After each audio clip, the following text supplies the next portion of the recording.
मित्रांनो नमस्कार, पुन्हा एकदा आपले स्वागत आहे. मित्रांनो, राज्य कर्मचाऱ्यांच्या मे पेड जून वेतनासोबत आताची मोठी अपडेट पुढे आली आहे आणि याबाबत सुधारित शासन परिपत्रक सुद्धा निर्गमित करण्यात आलेलं आहे. जाणून घ्या या व्हिडिओच्या माध्यमातून सविस्तर माहिती. त्याकरता मित्रांनो हा व्हिडिओ शेवटपर्यंत पहा. मित्रांनो, आपण चॅनलला अजूनपर्यंत सबस्क्राईब केलं नसेल तर नवनवीन अपडेट सर्वात आधी मिळवण्याकरता आपल्या चॅनलला सबस्क्राईब करा, व्हिडिओला लाईक करा आणि ही मोठी बातमी आपल्या मित्र व परिवाराला सुद्धा शेअर करायला विसरू नका. तर मित्रांनो, मे 2026 ते जून 2026 वेतन देयका संदर्भात वित्त विभागामार्फत एक महत्वपूर्ण शासन परिपत्रक निर्गमित करण्यात आलेला आहे.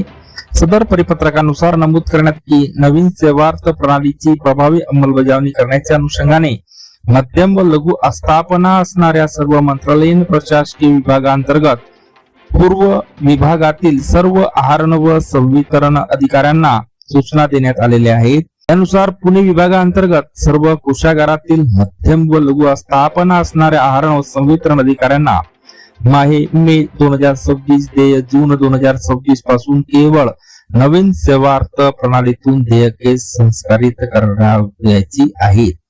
तसेच सदर आहरण व संवितरण अधिकाऱ्यांना जुन्या सेवार्थ प्रणालीमध्ये कामकाज करता येणार नाही असे नमूद करण्यात आलेले आहे. तसेच सदर कामकाज विहित वेळेत पूर्ण केले नसल्यास त्यामुळे मे 2026 ते जून 2026 ची मासिक वेतन देयके तयार करण्यास व त्यानंतर वेतन उशिरा झाल्यास त्याला वित्त विभाग जबाबदार राहणार नाही असे स्पष्ट करण्यात आलेले आहे.